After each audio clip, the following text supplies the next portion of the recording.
084 of 2025, Daniel Karitho, Igembe Central. Thank you, Mr. Speaker. Mr. Speaker, I rise to ask this question. Could the Cabinet Secretary clarify the actual quantity of miraa exported daily from Kenya to Somalia, given that the Agricultural and Food Authority, AFA, reports an average of 15 tons per day, while the Nyambene Miraa Traders Association, a duly registered and the most active association of miraa farmers and traders, report exports of over 40 tons daily.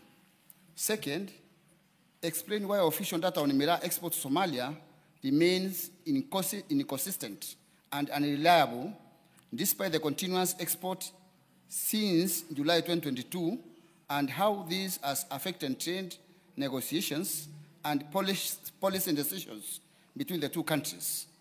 3, state the measures being undertaken by the ministry to ensure accurate reporting of miraa export data, safeguard government revenue, and promote equitable support for the miraa sector in terms of research, marketing, infrastructure, and budgetary allocation. Thank you, Mr. Speaker. Thank you very much, Mr. Speaker. That should be shorter than the previous one. It is indeed very short, Mr. Speaker.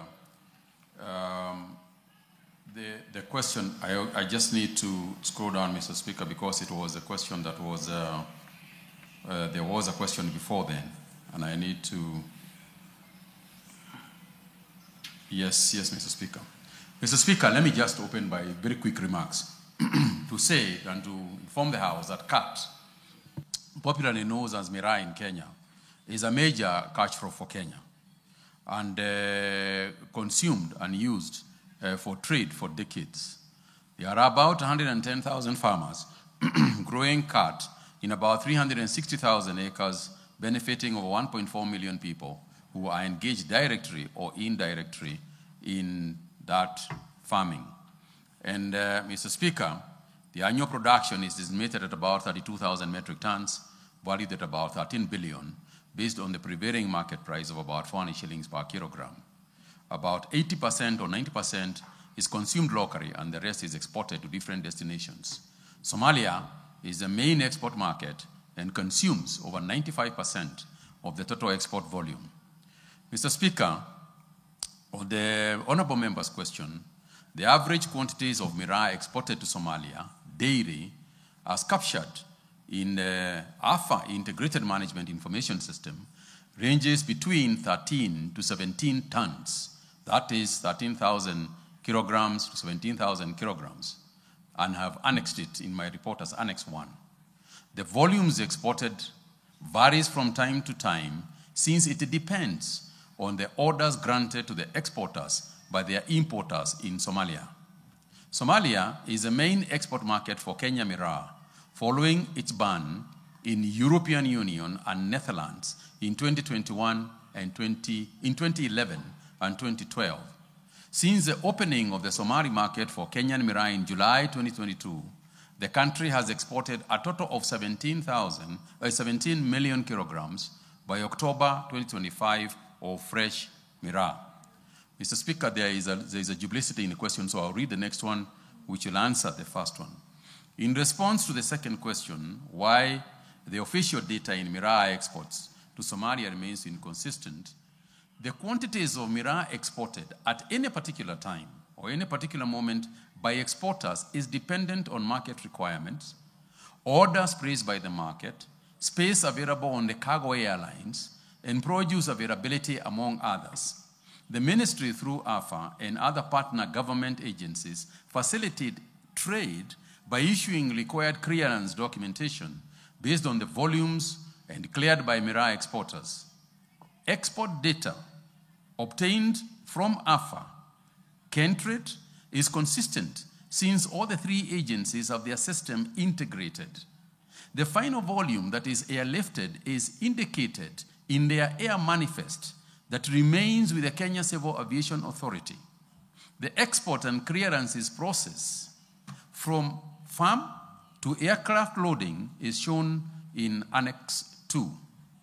The main entry point for miraa, ferried by air from Kenya to Somalia is Mogadishu International Airport, from where distribution to other towns and markets commences.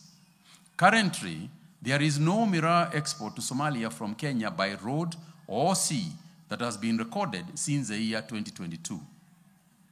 So there are some planned interventions in response to what the honorable member has asked. One is that the government will continue to engage the government of Somalia with a view of additional landing rights outside of Mogadishu. Discussions are also underway between my ministry and Interior, together with other stakeholders, to explore possibilities of export by road. The government agencies, that is, AFA and KAA, together with the Miraa traders, are working on initiating and facilitating miraa cargo flights from Isiolo to Manda Islands, from where traders can serve the external market by boat. So in terms of the third aspect of the question, the measures being taken by the ministry to ensure accurate reporting, because I think this ties up with the first question that the honorable member had asked for. The ministry, through AFA, has automated all its licensing and export clearance processes and instituted system integration with the government single window system, trade facilitation platform, and the Kenya Revenue Authority Integrated Customs Management System, ICMS. This has aided in removing the human intervention in data capture and verification. I repeat that, Mr. Speaker, the human intervention in data capture and verification. The following additional measures must be implemented to ensure that data is synchronized and possible loopholes are sealed. First, Mr. Speaker, a set of all airway bills and flight manifests to be availed to AFA and Customs KRA for export data reconciliation. Second, Mr. Speaker, all miraa shipments for exports will be inspected by KEFIS so that they too conform to good sanitary and phytosanitary standards before leaving the country and the data captured thereof. Number three, Mr. Speaker, there shall be crop inspectors from AFA to verify during the packaging and weighing in for export at the airport. Number four, Mr. Speaker, all miraa export data must be reported by the airline, which has not been the case, Mr. Speaker, to KAA every month, just like all other goods that are exported out of our airports. So in terms of the measures being undertaken by the ministry to support also the miraa sector in terms of research, marketing, and infrastructure, since the scheduling of miraa as a crop in 2016, the ministry has continued to mainstream miraa as a commercial agricultural enterprise in Kenya, and in particular in miraa growing regions of Meru, Embu, Tharaka Nithi. The ministry has supported miraa/Mogoka value chain with infrastructure in Meru, Tharaka Nithi, Embu counties as part of the implementation of the Miraa Task Force report. In Meru, for example, 9 boreholes, i.e. 2 in Igembe South, 3 in Igembe Central, 1 in Buri, 2 in Igembe North, 1 in Tigania East, were constructed.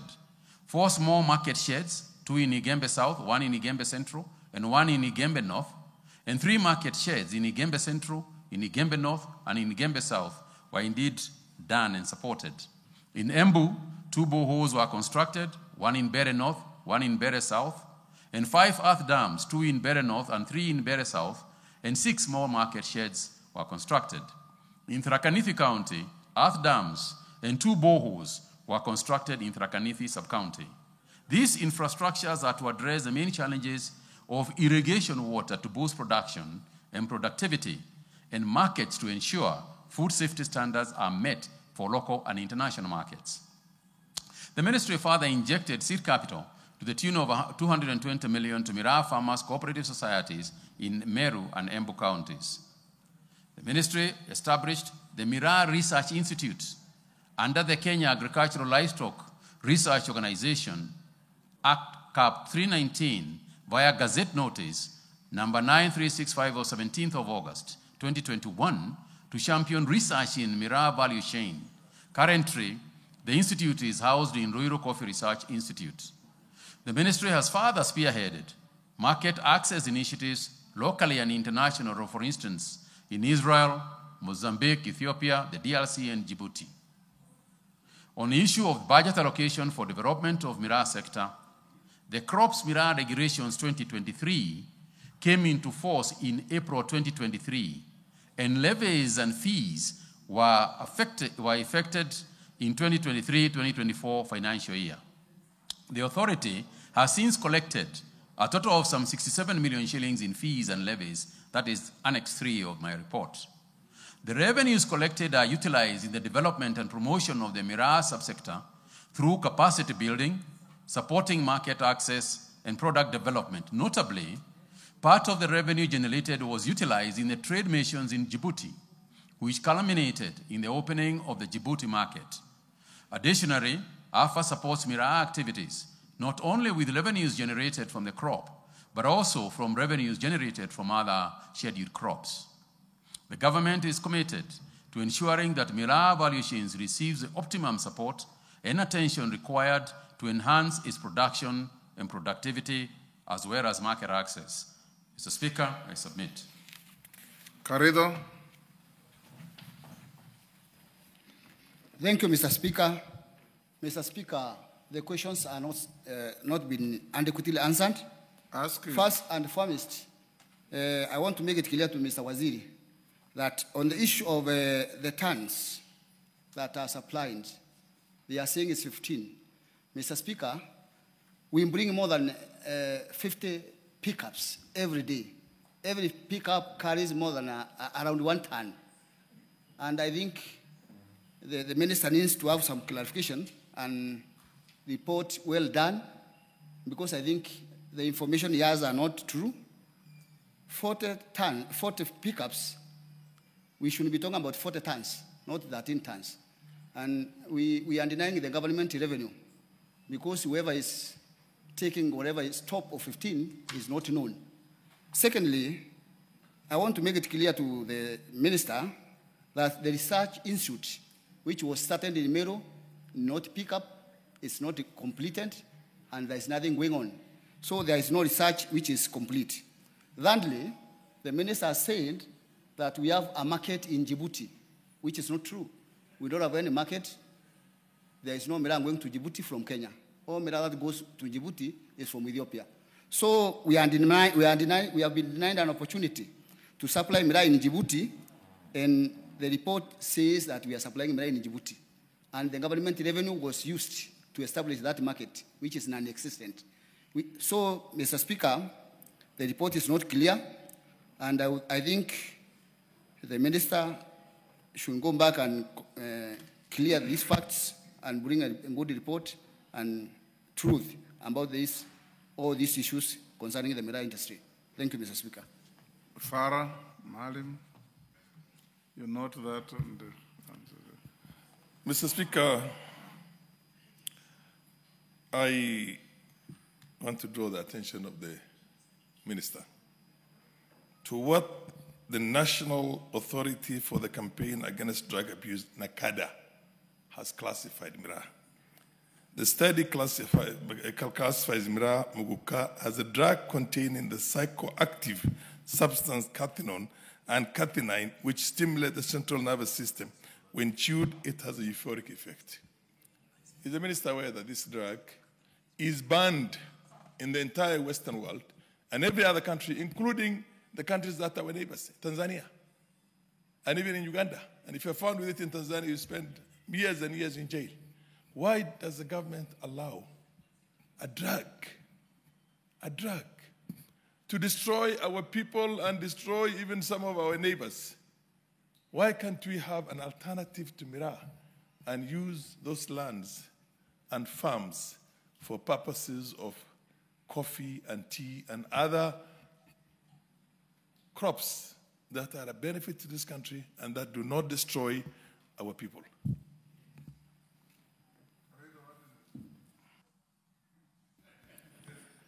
Mr. Speaker, I want to make it very clear to the Member of Parliament that miraa being identified by the Nakanda as a drug. It's not only miraa. Even coffee, even beer, they have been identified by Nakanda as drugs. And I think Kenya Breweries is running openly, BAT is running openly. So it's not only miraa industry that has substances that has drug effects.